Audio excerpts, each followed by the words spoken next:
Bem, estamos Meu, todos de volta para a segunda parte. Glorinha, cadê sua cara, Glorinha? Flávio, cadê o quê? a Selma está solicitando a sua câmera, Glorinha. Você gravou e eu acabei falando sem querer.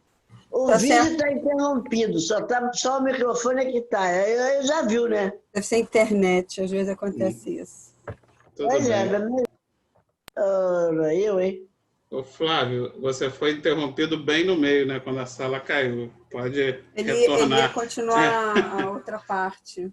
Eu vou colocar aqui, seguindo aqui, queixam-se. É porque o meu está diferente de vocês aqui, entendeu? Mas eu vou continuar. Queixam-se do destino. Acusam a sabedoria criadora.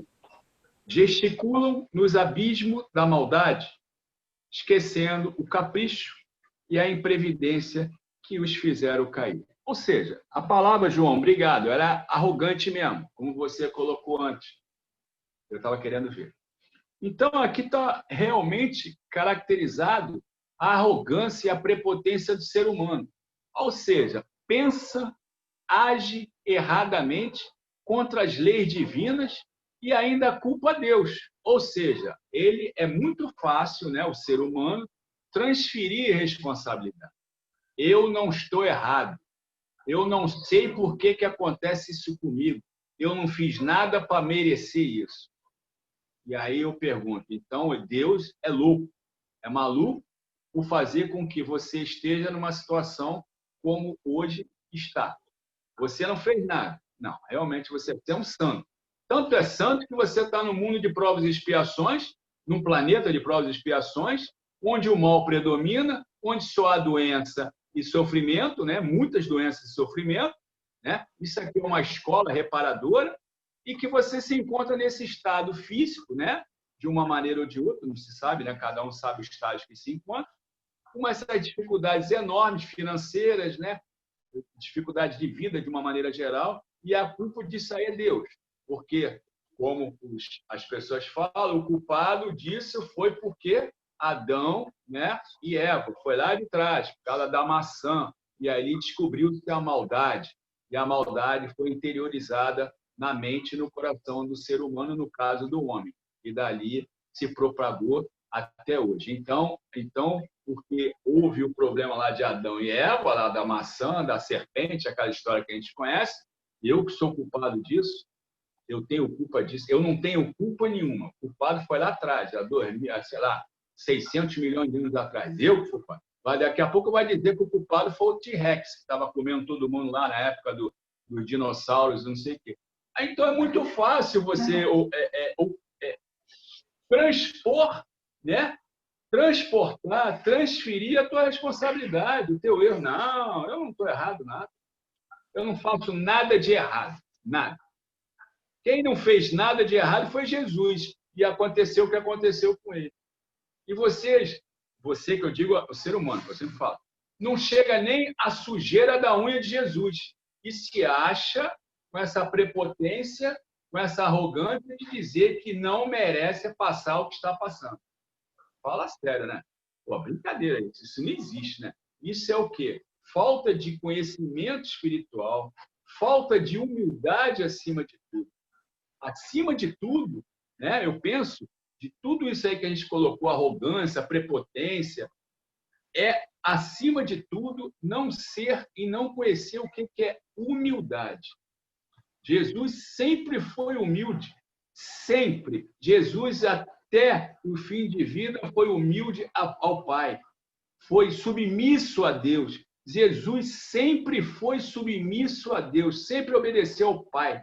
E mesmo sabendo que iria acontecer, mesmo sabendo que ia ser traído, né? Mesmo sabendo que ia ser negado, mesmo sabendo que iria, tudo isso ia aflorar daquela maneira como aflorado, que Pilatos ia lavar as mãos, que fugia a responsabilidade. Ele sabia disso tudo.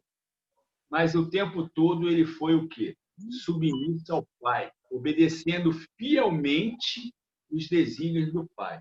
E nós, que nem na sujeira da unha deles estamos, de Jesus estamos, ainda nos achamos realmente que nós somos o cara, né? O ser humano inteligente, o conhecedor de tudo e por aí afora. Como a gente vê por aí um monte, né, de nariz em pé, né, que acha que o dinheiro e o poder conseguem tudo e vai por aí afora e por aí afora e por aí afora. A história nos relata isso aí, é só buscar na história a gente vê realmente o comportamento do ser humano, né? É muito complicado. E aí acontece isso aqui, né? Aí depois não reclama, né? Depois não vem reclamar. Tudo isso será resgate. Tudo isso é falha às leis divinas. Erros em relação à lei divina. Isso tudo vai ter que ser o quê? Cobrado. Vai ter que ser reparado. Porque você causou não só um problema para você. Se você tivesse causado um problema só para você, o problema é seu. Mas quando você causa para alguém também, é seu e de Deus. Esse problema vai ter que ser reparado porque aquela pessoa, aquele grupo, aquela sociedade foi prejudicada por um ato seu. Isso vai ter que ser resgatado. Porque enquanto está com problema com você, o problema é teu com Deus. Ninguém se mete, acabou o problema. Você resolve por ele. Agora, quando você envolve terceiro, quando você prejudica fora do seu corpo, prejudica fora do seu espírito, da sua alma, né? No caso aí, outras pessoas, envolve outras pessoas, aí realmente o resgate vai ter que ser dado. Porque você infringiu uma lei divina. E você tem que ter a lei da reparação. Isso a gente traz do Espiritismo através das reencarnações. Né? Você vai ter que reparar isso aí. O Vitor, onde é que está aí agora? Onde é que eu parei aqui? Eu ia para o item 7, Jesus. Agora é esse mesmo, Jesus, no entanto. Só que a Selma quer falar. Esse é novo, vou...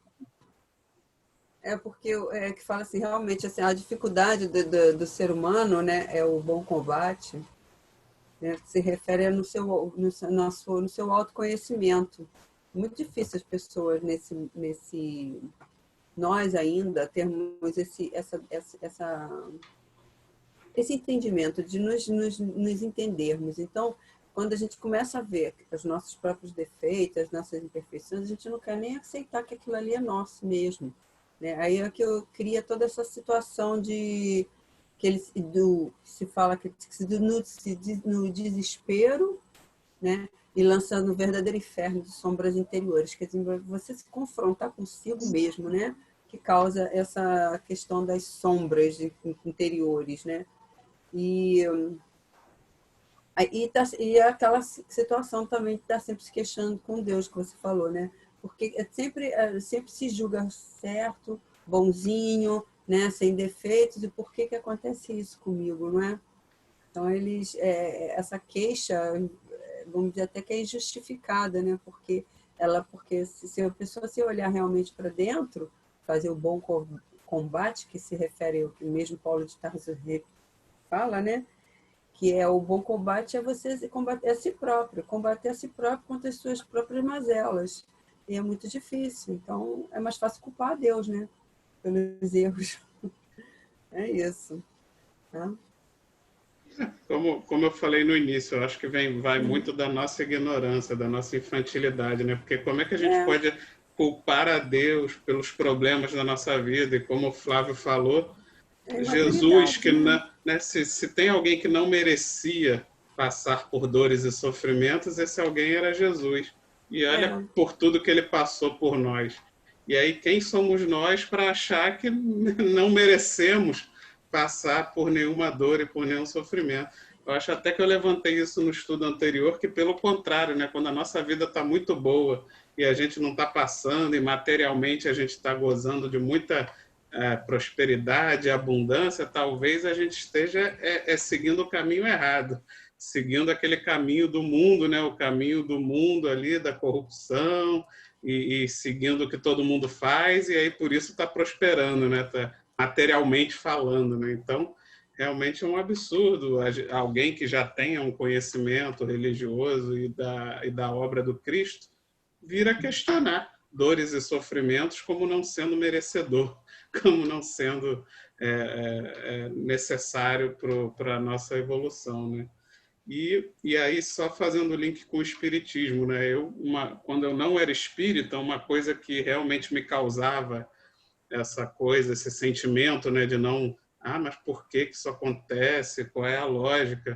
Era questão de crianças, principalmente, né, bebês que já nascem com doenças terríveis, né, coisas que a gente vê aí, se você pesquisar pela internet, que são terríveis e que crianças já nascem com essas doenças. E isso era uma coisa que, para mim, foi um momento assim da minha vida onde eu estava ali deixando de ser católico, virando ateu, porque para mim não fazia sentido algum, né? E quando eu conheci a doutrina espírita que eu comecei a enxergar, comecei a ver que, bem, você raciocinando em vidas consecutivas, as coisas começam a fazer sentido, né? Não foi uma coisa plantada agora, né? Foi uma coisa plantada em vidas passadas. E aí a gente começa, não que a gente deixe de sofrer por ver uma criança, né, passando por dores tão terríveis, mas a gente começa a entender que existe um histórico, né? Existe um para trás, que ninguém aqui é vítima, né? Todos nós fomos provavelmente algozes em algum momento. E só a doutrina espírita mesmo e a reencarnação para nos trazer mais esse consolo, né? Mais esse entendimento dessa possibilidade de um dos motivos, né, das dores e sofrimentos, mesmo em tenra idade. Mais alguém? Então podemos continuar, Flávio.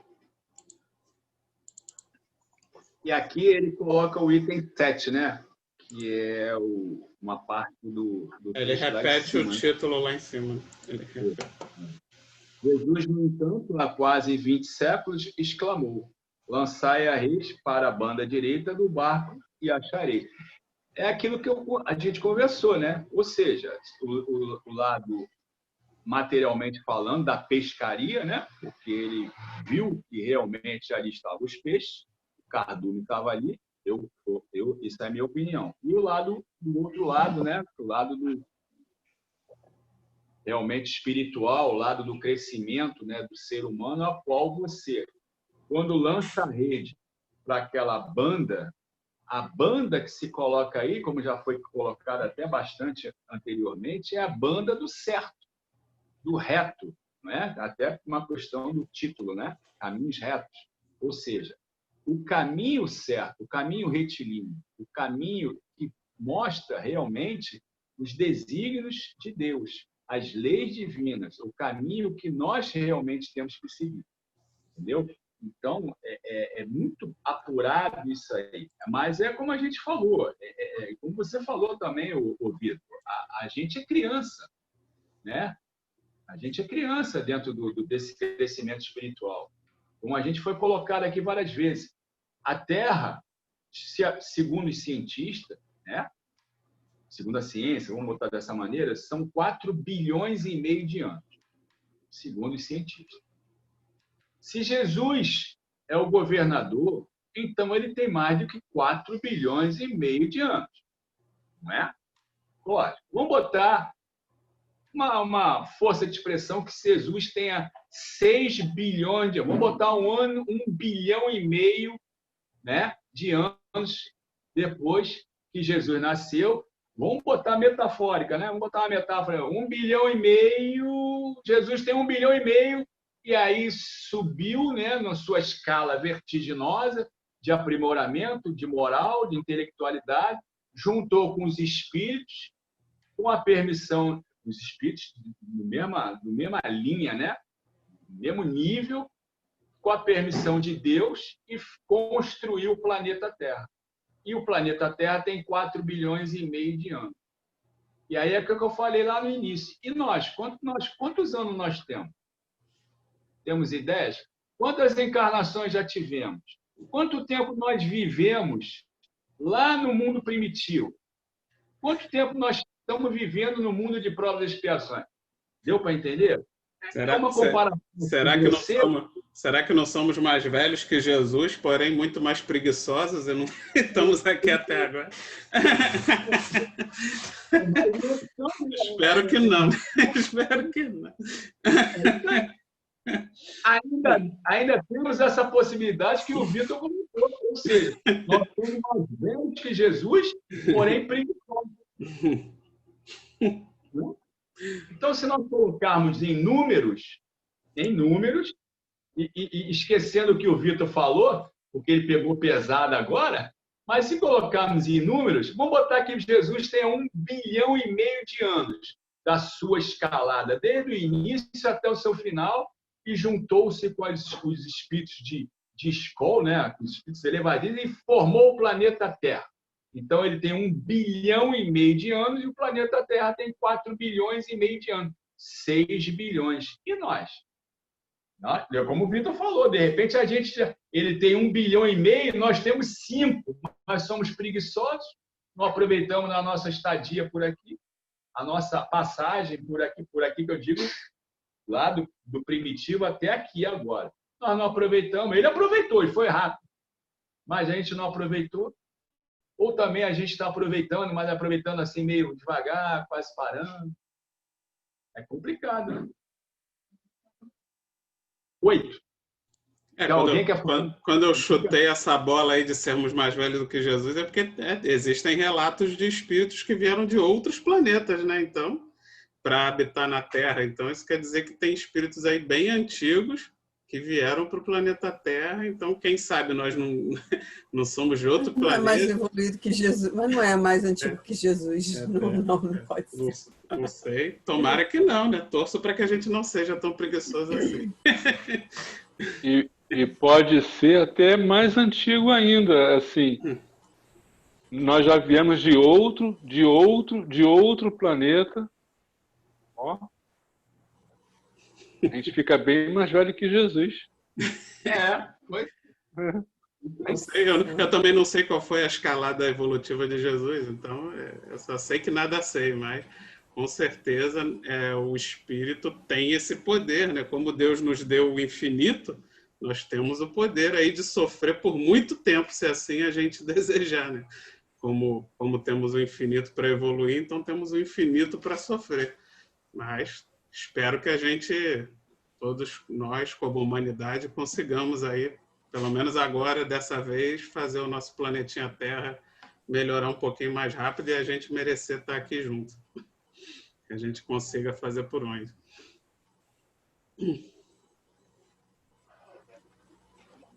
Mais alguém quer falar?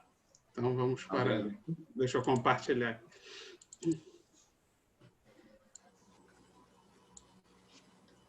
Eu vou ver aqui... Figuradamente até sobre a verdadeira justiça, a pergunta. Tá legal, até o 9 aqui. Figuramente, o espírito humano é um pescador dos valores evolutivos na escola regeneradora da Terra. A posição de cada qual é o barco.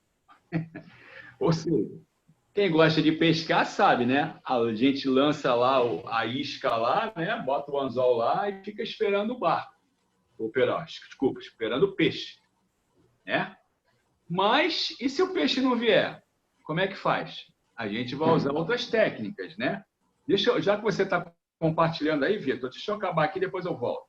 A posição de cada um barco. Em cada novo dia, o homem se levanta com a sua rede de interesses. Estaremos lançando a nossa rede para a banda direita? Fundam-se nossos pensamentos e atos sobre a verdadeira justiça? Vamos lá, vamos voltar agora. Tira aí, Vitor, por favor. Então, eu vou voltar lá. Figuramente, o espírito humano é um pescador dos valores evolutivos na escola regeneradora da Terra. A posição de cada qual é o barco. Ou seja, é o que eu estava falando, nós somos pescadores, né? Pescadores bem não profissionais, né? Ou seja, a gente está sempre tentando pescar as coisas boas. Mas será que a gente está usando a isca certa e o anzol certo, falando propriamente dito da pescaria? É o que ele coloca aqui, né? Será que a gente está andando certo, estudando certo, assistindo as coisas certas, escutando as coisas certas, prestando atenção nas coisas certas? Será que a gente realmente está colocando em prática o lado bom que a gente aprende? Ou a gente está dando valor realmente às coisas ruins, né? Às coisas que nos satisfaz organicamente, materialmente, aquilo que nos faz bem? E o que nos faz bem pode ser muito ruim também para a sociedade.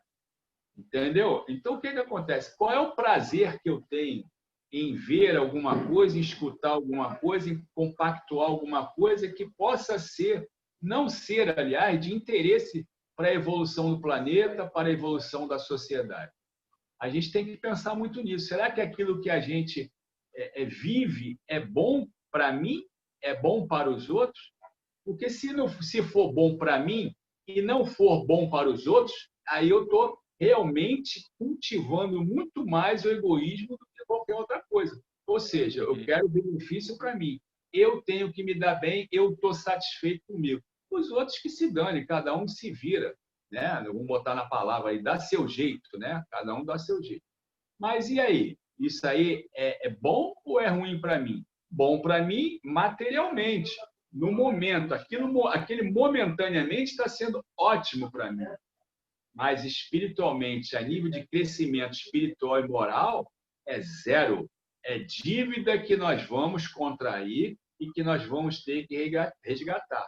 Porque além de você cultivar o egoísmo, você não beneficia ninguém com aquilo. E quando você não beneficia ninguém, você infringe uma das leis divinas. Então, a gente tem que tomar muito cuidado com essa pescaria a qual nós estamos fazendo.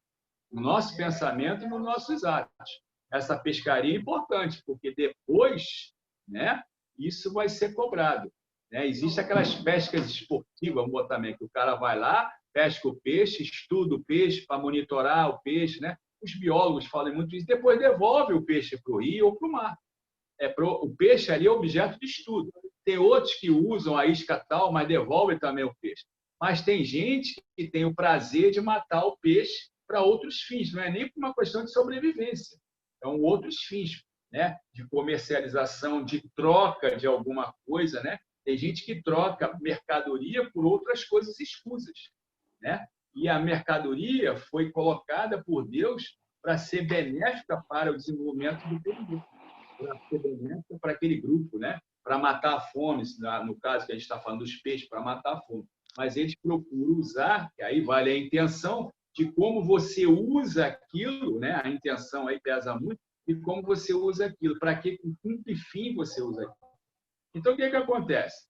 Aqui ele coloca aqui, ó, o fundamental humano é pescador dos valores evolutivos na escola regeneradora da Terra, ou seja, a gente ainda não está nem no planeta de regeneração, a Terra ainda vai ser transformada no planeta de regeneração, mas estamos aqui para nos regenerar, para fazer com que nós consigamos crescer, evoluir, não é?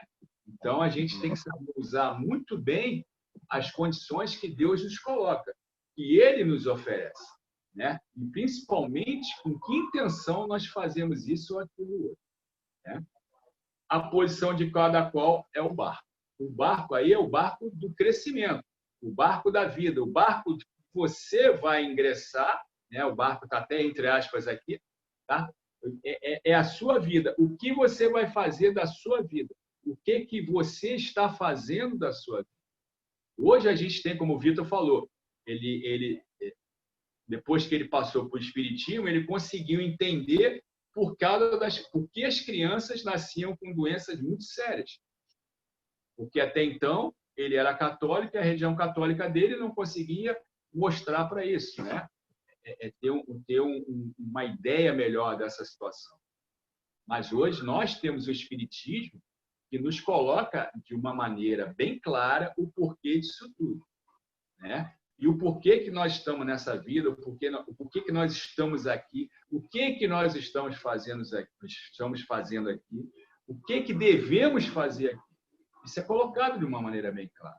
Então, isso aí não pode ser dizer assim, eu não sabia. Tá? Você pode até assumir o seu erro, tá bom? O que você tem que ser honesto com você. Assume o seu erro. Eu fiz por livre, espontânea vontade. Eu assumo o que eu fiz e PT saudações e ninguém tem nada com isso.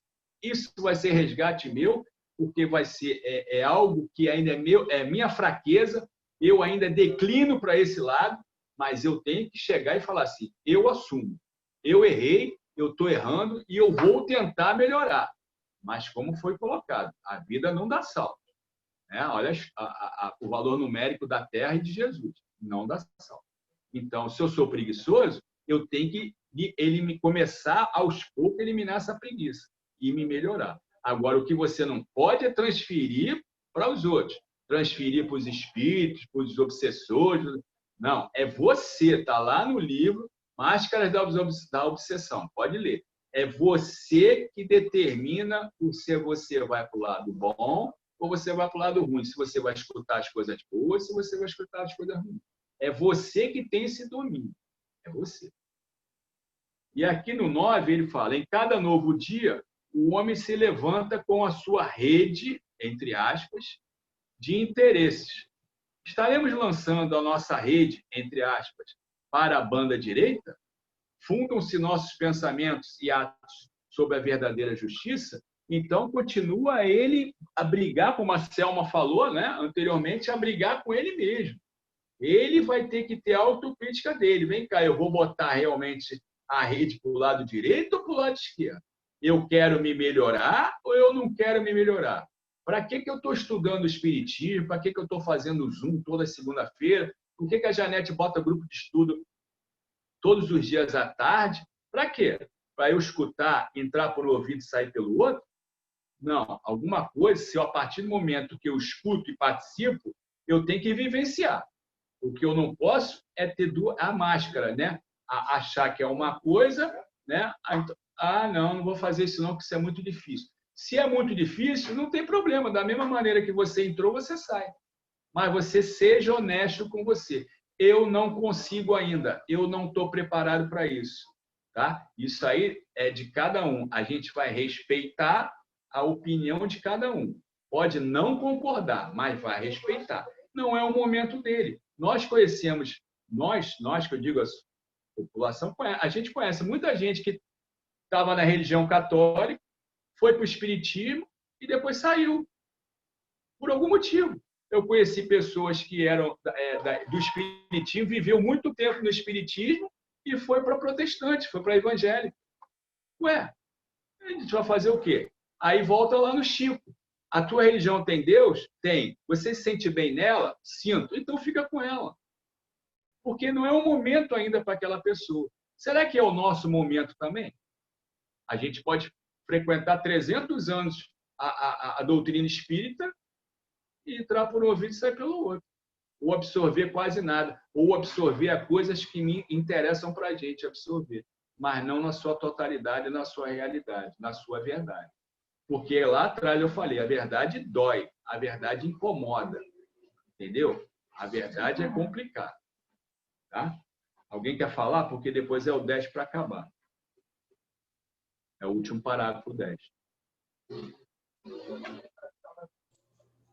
Vamos para o último parágrafo. Alguém quer falar alguma coisa antes? Antes de fechar? Só ver se vocês entenderam que nem eu, né? O pescador seria o espírito, o barco seria o corpo e a rede seria as nossas ações e pensamentos, né? Só isso. Pode?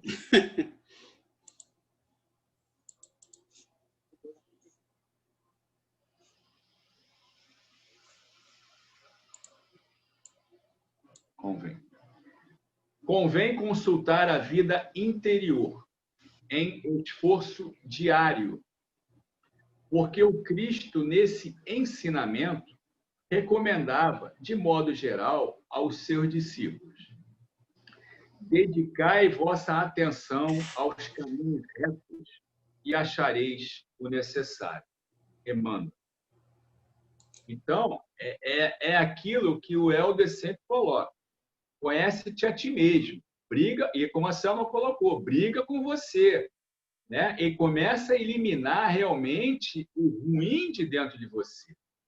Porque não tem... É uma questão, olha só, é como a Janete fala, todos nós seremos anjos, né? A musiquinha dela. A caminhada é longa. Não adianta. Encurtar não é fácil, porque Deus está sabendo. Então, você só vai encurtar ela de acordo com realmente o desenvolvimento de tudo que está dentro da gente. Tudo que estiver dentro da gente.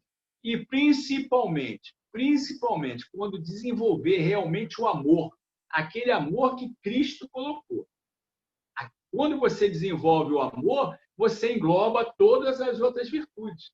Porque o amor realmente é o sentimento mais puro, mais forte, mais benéfico para a população, para a sociedade, para a pessoa e para o planeta.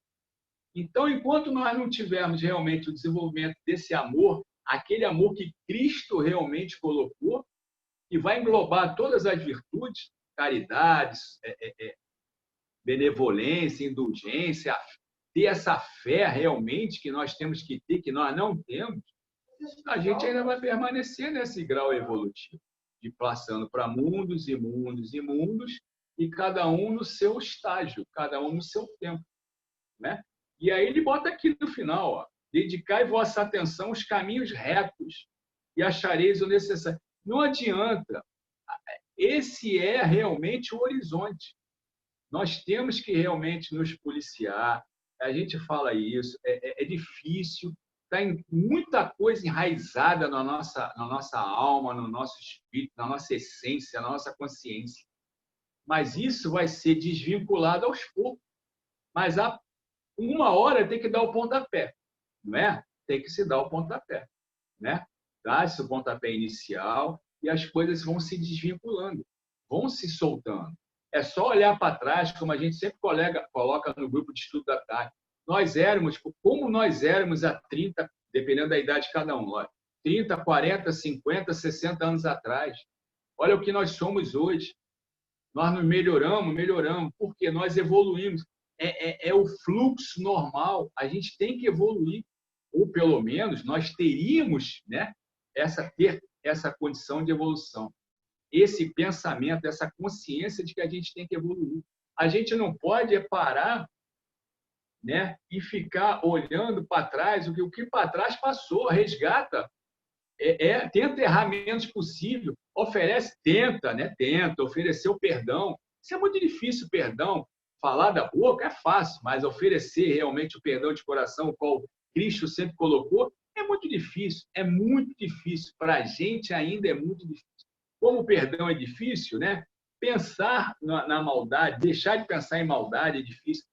Deixar de pensar num troco, né? A primeira oportunidade, eu vou dar esse troco, é muito difícil, porque está tudo enraizado na gente ainda.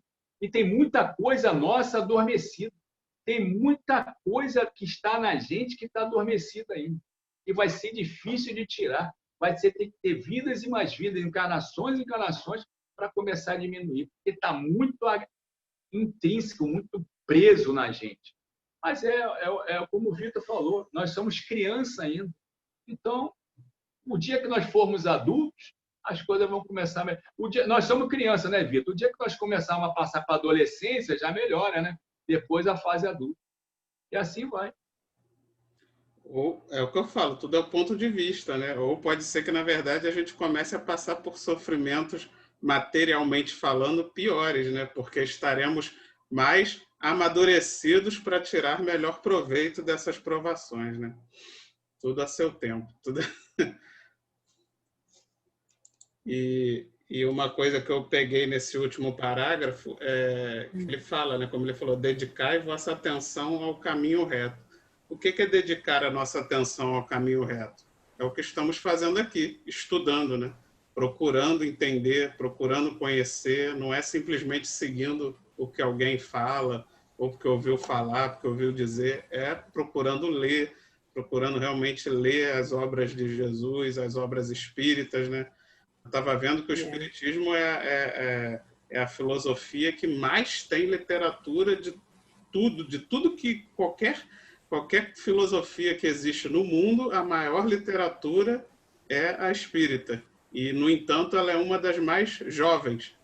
É uma das filosofias mais jovens e já é a maior do mundo em termos de quantidade, né, de coisa para se ler. Então, é isso, né? Quando Jesus permitiu que o Espiritismo viesse à Terra através de Kardec, ele queria exatamente trazer esse conhecimento, trazer essa luz, e a gente tem que fazer a nossa parte. A gente tem que ler, a gente tem que buscar, né? Isso. Bem, Isso falta 1 minuto e 30, né? Então, agradecemos aí o Flávio pelo estudo, muito bom, muito completo, e que a gente possa tirar bom proveito, né, desse estudo, botar em prática em nossas vidas. O estudo da semana que vem é meu, então convido a todos para a prece final, possamos fechar os nossos olhos, agradecer a espiritualidade da Casa de Emmanuel, que está sempre presente conosco, nos envolvendo nesse estudo, trazendo para nós essa paz, esse amor, que possamos transbordar essa paz em nossos lares, com os nossos familiares, em nossos ambientes de trabalho, para aqueles que já tiveram que retornar ao trabalho.